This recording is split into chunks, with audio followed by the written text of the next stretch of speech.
အခုချိန်ကတော့ဆရာမလုံးလုံးရဲ့တက်တည်ခံချက်ကိုကြားရမယ့်ချိန်ဖြစ်ပါတယ်သူ့ရဲ့ဘဝတက်တာထဲမှာဘုရားသခင်ဘလောက်ကောင်းမြတ်တယ်ဆိုတဲ့အကြောင်းကိုတက်တည်ပြုမှာဖြစ်ပါတယ်ဒါကြောင့်မလို့ဆရာမလုံးလုံးကိုအချိန်ပေးပါတယ်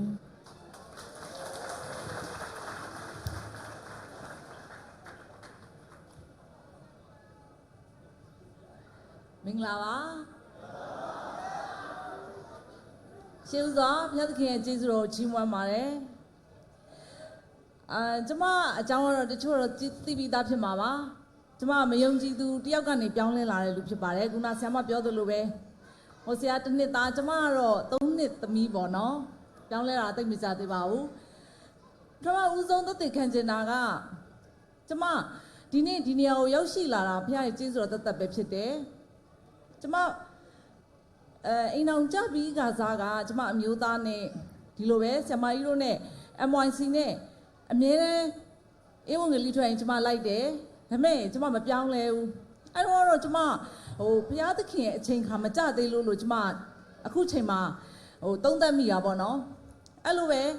အဲ့တော့လေကျမလိုက်တယ်တချင်းဆိုတာနားထောင်တဲ့ခါမှာစိတ်နှလုံးသားမှာတော့အရန်တုတ်ထီတယ်ခရိယန်တွေကတကယ်ကိုနှိမ်ချတယ်အရန်ကိုသူတို့ကြည့်တဲ့အခါမှာကျမတကယ်လဲအားကြမိတယ်သူတို့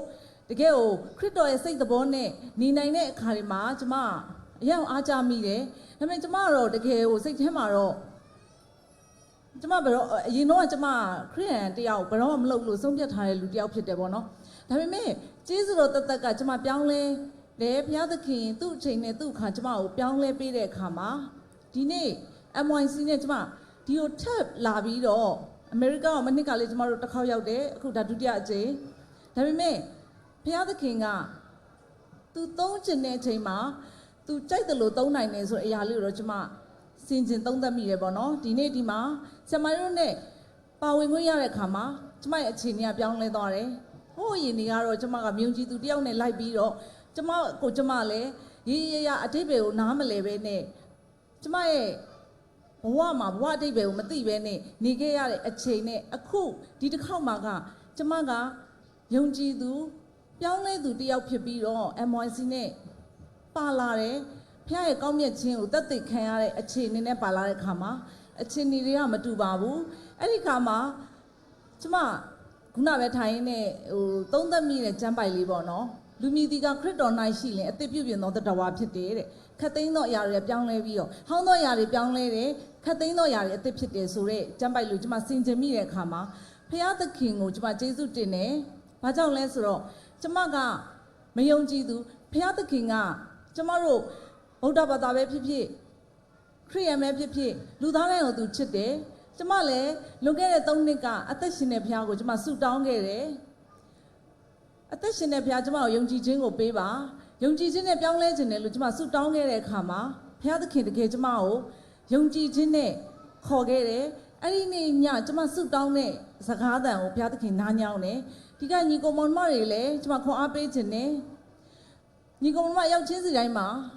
မကြော်လွှားနိုင်တဲ့အခက်အခဲတွေရှိမယ်ဒါပေမဲ့ဘုရားသခင်တတ်နိုင်တယ်ဆိုတော့ကျမခွန်အားပေးခြင်းနဲ့ဘာကြောင့်လဲဆိုတော့ကျမလိုဘာတစ်ခုမှမသိဘူးစမ်းစာအုပ်တောင်ဖိုက်အောင်မှကျမယောက်ျားနဲ့ကျမအိမ်အောင်ကြပြီးတော့ပေါ့နော်ကျမလွန်ခဲ့တဲ့2010လောက်ကကျမခရစ်ယာန်လုပ်မယ်ဆိုပြီးတော့ကျမစမ်းစာဖတ်တဲ့အခါမှာတကယ်ကိုတစ်လုံးမှနားမလည်ခဲ့ဘူးကျမစာမျက်နှာ3ဝနေတော့မတက်ခဲ့တဲ့လူတယောက်ပေါ့နော်ဒါပေမဲ့ကျမတို့နှုတ်ကပတ်တော်ဆိုတဲ့တမန်တရားပေါ့နော်ကျမကြားတဲ့အခါမှာဖခင်သခင်ရဲ့သဘောကိုကျမနားလည်ပါတယ်ဒီညီကောင်မတွေလည်းကျမခွာပေးခြင်းနဲ့သင်တန်းကိုတက်ပါနှုတ်ကပတ်တော်နားထောင်ပါအသက်ရှင်တဲ့ဖခင်က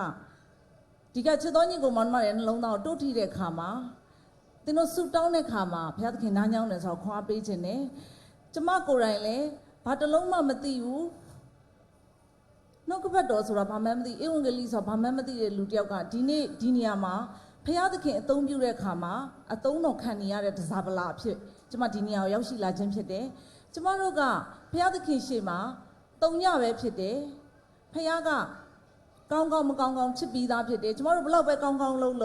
ဘလောက်ပဲဆိုးဆိုးပါဖခင်သခင်ရှေ့မှာတူတူပဲဖြစ်တယ်ဖခင်သခင်ကဒီဟာကိုကျမတို့ကိုပြောထားပြီးပြီအဲ့အတွက်ကြောင့်မို့လို့ကျမတို့က တုံညဖြစ်တယ်ဖျားသခင်ကအရှိမကျမတို့ကိုသူတတ်မှတ်ပေးတဲ့တန်ဖိုးတွေသူတက်ပေးလိုက်တဲ့အခါမှာကျမတို့ကတန်ဖိုးရှိတဲ့လူတယောက်ဖြစ်သွားတယ်ကျမတို့ကတုံညပဲဖျားသခင်ကအဲ့တုံညရှိမှကျမတို့ကိုပေါင်းပေးလိုက်မယ်ဆိုရင်ကျမတို့30ဖြစ်သွားမယ်30ပေါင်းရင်တော့100ပေါ့နော်အဲ့ဒီအခါမှာကျမတို့ဝန်ခံနိုင်ဖို့အရေးကြီးတယ်ကျမနေ့ရက်စင်တိုင်းဝန်ခံတယ်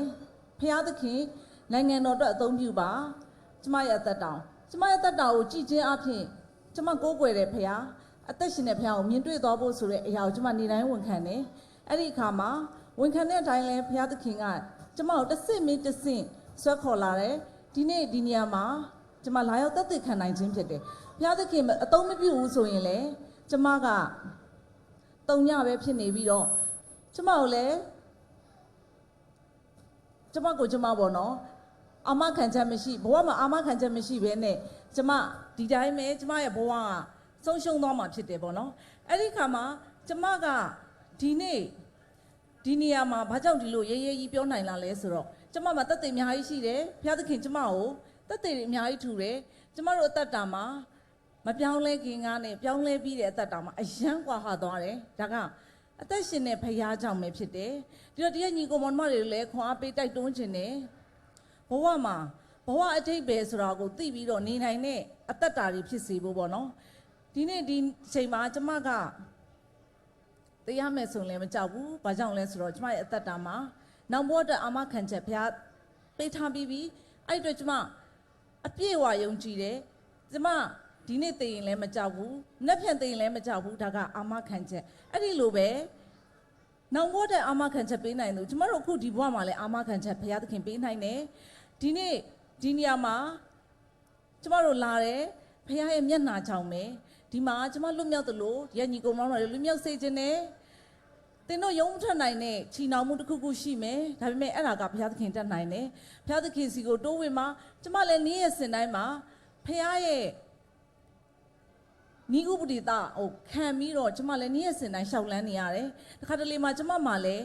မလွတ်မြောက်နိုင်တဲ့အရာတွေရှိတယ်ဒါပေမဲ့တဖြည်းဖြည်းချင်းမှာပဲဘုရားသခင်ကိုယုံကြည်ခြင်းနဲ့ပဲကျမနေ့ရက်စဉ်တိုင်းတိုးဝင်ရတယ်ဘုရားရဲ့စကားကိုနားထောင်ရတယ်ဘုရားရဲ့အလေ့လာကိုသင်ယူရတယ်နေ့ရက်စဉ်တိုင်းမှာနှုတ်ကပတ်တော်နဲ့ကျမရဲ့အသက်တာကိုတည်ဆောက်ရတယ်ကျမ်းစာဖတ်ပါလို့တိုက်တွန်းခြင်းနဲ့ဒီကညီကိုမောင်နှမတွေကိုလည်းအသက်တာမှာ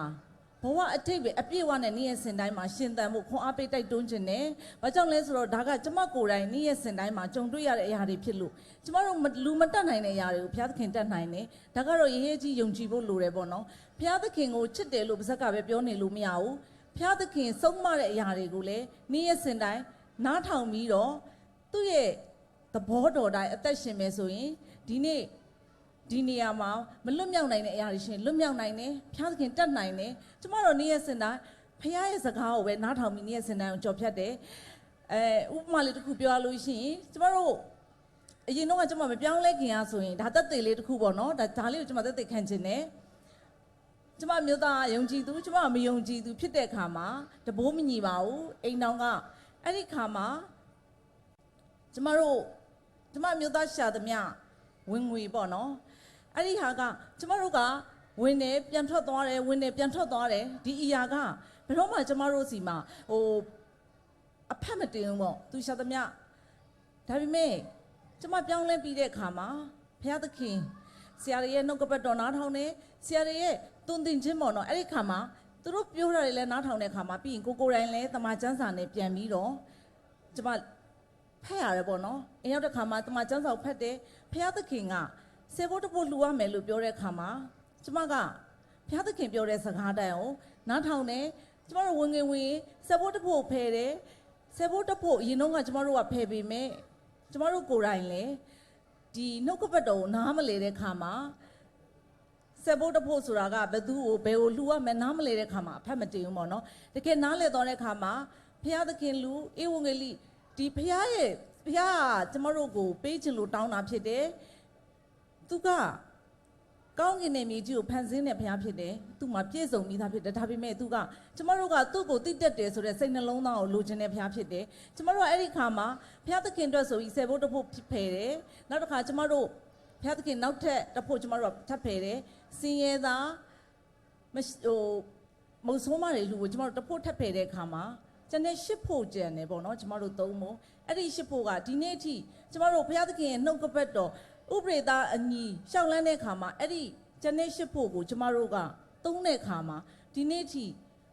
လျှော့သွားတယ်ဆိုတာမရှိဘူးတနေ့တခြားပွားလာတယ်ဒါကဘုရားသခင်ရဲ့ဤဥပရိသကိုသိပြီးကျမတို့ရှောက်လန်းတဲ့အခါမှာဒါကကျမတို့အတွက်ကောင်းကြီးတစ်ခုဖြစ်တယ်ဖျားသခင်ရဲ့စကားကိုနားထောင်တဲ့အခါမှာကောင်းကြီးဆုံးရှုံးတယ်ဆိုတာလုံးဝမရှိဘူး။ကောင်းကြီးကတနေ့ပြီးတနေ့ပဲတိုးပွားများပြားလာတယ်ဆိုတာကိုဒါကကျမရဲ့တက်တည်ခံခြင်းတစ်ခုပေါ့နော်။ဒီခါမှာကျမအဲ့လိုပြောလို့ကြက်ညီကိုမောင်မလေးစေဖို့တဖို့မဖယ်ဘူးလို့မဆိုလို့။ဒါပေမဲ့စေဖို့တဖို့ဆိုတာကဖျားဘယ်ကိုလှူခိုင်းလဲဖျားစကားကိုနားထောင်တတ်ဖို့လိုတယ်။ကျမတို့ကနေတိုင်းနားထောင်တယ်ဖျားသခင်ဒီပတ်စံဘဲကိုဖျားသခင်ရောက်စေခြင်းလဲဖခင်သခင်ရောက်စေလိုတဲ့နေရာကိုရောက်ဖို့ဆုတောင်းတဲ့အခါမှာကျမတို့ရဲ့ကောင်းကြီးတွေကပွားများလာတယ်အဒီဟာလေးကိုတော့သက်သေခံခြင်းနဲ့ဒီလိုပြောလို့ကျမကအလူငွေထဲဖို့ပြောတာမဟုတ်ဘူးပေါ့နော်ဒါပေမဲ့ကျမတို့လိုပဲရဲ့ညီကောင်မောင်မတွေကိုလည်းကောင်းကြီးမင်္ဂလာတွေတိုးပွားစေခြင်းလို့ပြောရခြင်းဖြစ်တယ်ဒါကကျမတို့ဖခင်ရဲ့ဤဥပဒေသားကိုလိုက်နားထောင်တဲ့အခါမှာတနေ့ပြီးတနေ့ဘုရားသခင်စီကကောင်းကြီးတွေတိုးပွားလာတယ်ဆိုတာကိုပြောကြလို့ခြင်းဖြစ်တယ်ပြီးတော့ဒီညီကောင်မတွေကိုလည်းကျမပြောင်းလဲလာတဲ့အသက်တာမှာနေ့ရက်စဉ်တိုင်းဘုရားစကားနားထောင်ရတယ်ဘုရားစီကပဲအကြံဉာဏ်ကတည်ခြင်းဖြစ်တယ်ကျမတို့လူကိုအားကိုးလို့မရဘူးဘုရားကိုပဲအားကိုးရမယ်ဆိုတာကိုကျမဒီနေရာကနေတိုက်တွန်းခွန်အားပေးခြင်းနဲ့ပြီးတဲ့အခါမှာဒီကိုလာတဲ့အခါမှာဘုရားသခင်ကိုဘာစကားပြောမလဲဆိုတဲ့စိတ်နှလုံးသားနဲ့လာပါဘုရားစီကတခုခုကြားရမယ်ဆိုတဲ့မျှော်လင့်ချက်နဲ့လာပါအရောက်ချင်းစီတန်းကိုလည်းနောက်ရက်တွေမှာလည်းပါဝင်ဖို့ဖိတ်ခေါ်ခြင်းနဲ့ဖခင်ကိုစကားပြောတယ်ကိုအတွက်ဘာရမလဲဆိုတဲ့စိတ်နှလုံးသားနဲ့လာဖို့အရောက်ချင်းစီတန်းကိုခွန်အားပေးတိုက်တွန်းခြင်းပါတယ်။ကျမ်းစာသူရောက်စီတိုင်းပေါ်မှာဖခင်ကောင်းချီးပေးပါစေ။